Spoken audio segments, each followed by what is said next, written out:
Do you want to know how to get yourself to face the fear that's holding you back? There's something you want to do, there's an action you want to take, a risk you want to take, a wall you want to break through, and you know you want to do it. You might even know what to do and how to do it and what to say and all that, but there's this fear that gets in the way and it stops you.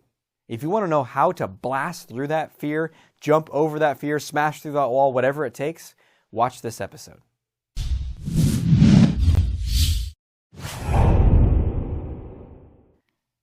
Welcome to another episode of The Art of Extraordinary Confidence. I'm your host, Dr. Aziz, and this is the show for you if you want to 10x your confidence in every area of life that matters. Hit the subscribe button below to get all of these videos as they come out. We got a ton more coming, and I'm very excited about 2018 and everything that's happening. So stay aware, stay connected, and hit subscribe, and then click the little bell to notify yourself when the videos come out.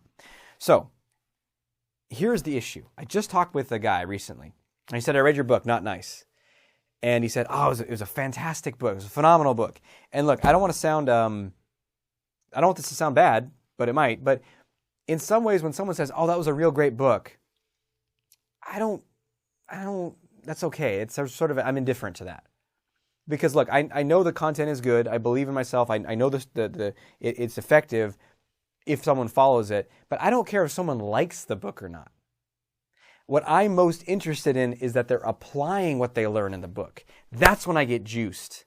So when someone says, I read it and it was real neat, it was fun, it gave me some interesting ideas, I'm like, okay, cool. But if they're like, I read the book and I did X, or now I see the Y is true and so I changed this to this and this, or now I no longer think this and I think that, and I behave this way differently, then I get juiced. Because then I'm like, great, that's the point, that's the mission, that's the goal. And so one of the biggest obstacles, and this guy was sharing from Not Nice, and he's like, that's a hard habit to shift, being less nice in the world. And maybe for you, the habit is being less nice that you want to shift. Maybe it's being able to approach someone you're attracted to, or just people in general, not being such a wallflower and starting conversations, being more engaging, anything that you want to change in your life. But there's a fear wall. And you're like, I had the joke I could say, and I just hesitated. Or I had this thing, and I was going to go say that to that person or speak up in that meeting, and I just held myself back. And that's fear that's getting in the way. Now you might call it something else: nervousness, discomfort, uncertainty, doubt. I don't know what to say. All forms of fear. That's really what it is at its root. It's fear. So how do we overcome that? What's going on there? All it is conditioning. It's a habit. You've conditioned yourself over 10, 20, 50 years, whatever, however long it's been, to be like, fear, aka discomfort. And you're like, I'm going to go that way. Discomfort, I'm going the other way, thank you. And we just trained ourselves to avoid discomfort again and again and again and again, thousands of times, hundreds of thousands of times, probably over the course of your lifetime, maybe even millions of times. So it is very grooved in your nervous system to immediately avoid. So how do we change this? So the first thing you have to do is you have to identify that this is something that you're avoiding and say, this is fear, and I need to confront it. I need to do the thing that scares me and let go of any other story about I can't and why and bad things will happen and blah, blah, blah, blah, blah. It's like at the end of the day, my choice is simple. Confront or avoid. Approach or avoid. So I'm going to approach. You have to make that decision. And once you've made that decision, and some of you already have, but some of you haven't, you're like, no, I totally made that decision. But I don't want to do it. Like Beaky Buzzard, look him up on YouTube. You know, he's the buzzard from the old Looney Tunes cartoons. Where the mom's like, go out and get me some food. And he's like, no. That's what we do. Like, I'm going to go approach her. No. So that means you're not really there. You're not really ready. And maybe what you need to do, I've done this at live events with people, is like imagine 5 years in the future and think about, wow, if I don't take this action starting today consistently, what is my life going to be like in 5 years? And really get into it. And if it's scary or dismal or disheartening or discouraging or sad or terrible feeling, good. Because that will motivate you. That will snap you out of the hypnosis that everything's going to be magically better 5 years from now. It's not unless you take action. So how do we get ourselves to do it?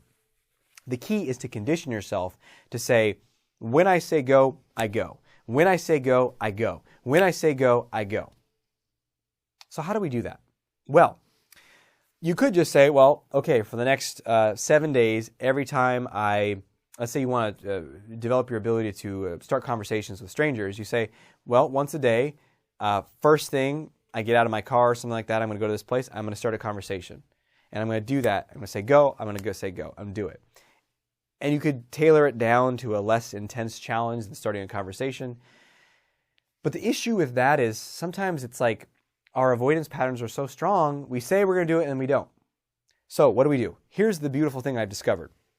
At the end of the day, that fear that's preventing you from speaking up is just discomfort.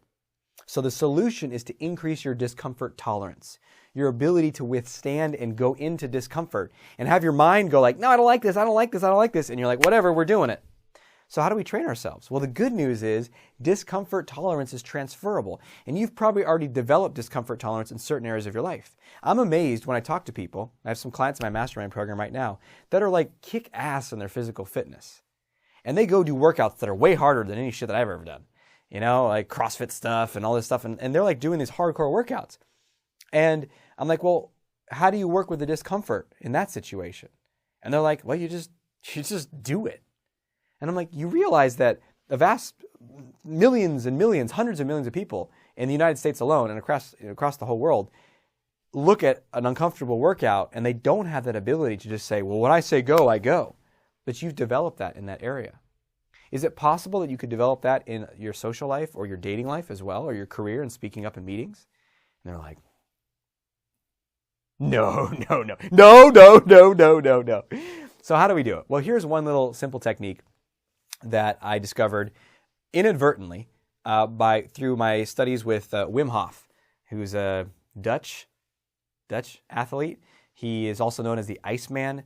If you don't know this guy, you got to check him out. Go to YouTube, type in Vice documentary, V-I-C-E, Vice documentary, Wim Hof. Freaking cool.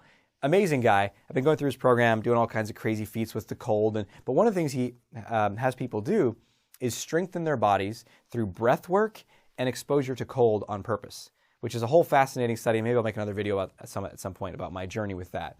But so he has you start exposing yourself to cold on purpose. And one of the first things he has you do is, hey, at the end of your shower, turn it to as cold as it goes, ice cold, and stay in that water for 30 seconds. And I remember the very first time, I talk about this in the book, Not Nice, the very first time I was going to do that, I'm like, I was scared. My heart was beating fast, as if I was under threat in some way. And over time, within relatively short, maybe a week, it became not that big of a deal. So this, I think, is one of the most powerful, simple, powerful ways to take control and really reprogram yourself to take action in the face of discomfort. And it will be this simple this simple trick/tip, also known as a tick, which is to take 30 seconds of cold at the end of your shower every time you shower, no matter what. Every time you take a shower, make it as hot as you like, as long as you like, and then go 30 seconds of cold at the end.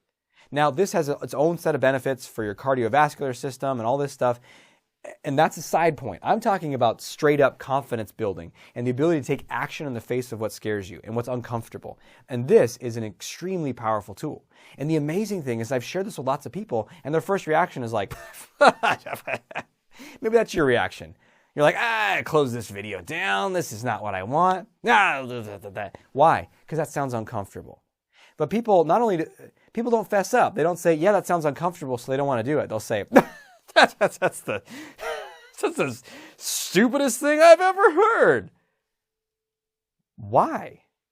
Do you see how that is directly mimicking the pattern that you have in your social life or your dating life or your career? Do you see the connection there? So if you can break this habit, what can you do in other areas of your life? It's incredible. So here's what you do. You commit, I would say for 30 days. Start with maybe 7, whatever. Just commit to more than one day. Commit to X days, whatever the first number comes to your mind.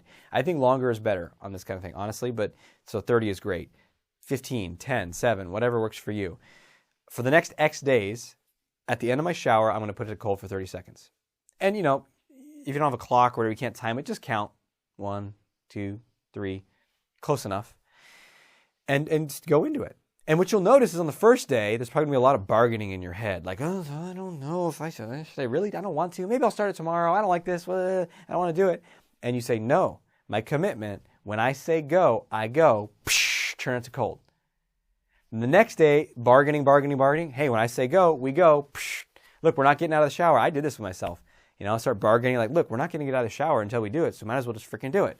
Boom, boom. Boom, it gets faster and faster and faster and faster and easier and easier and easier. And then eventually, there's no negotiation with that scared part of your mind and the safety police. When I say go, we fucking go. And you have a sense of power and control. And you can activate that simply by doing this exercise for 10 days or 30 days or whatever you commit to. So my question for you is, are you going to do it? And then even better, start doing it. What are you going to commit to? And then follow up on this video, share in your comments below. What is the effect? What do you notice? How does this translate into other areas of your life? So, thank you so much for being with me in this video and on this journey in general. Until we speak again, may you have the courage to be who you are and to know on a deep level that you're awesome.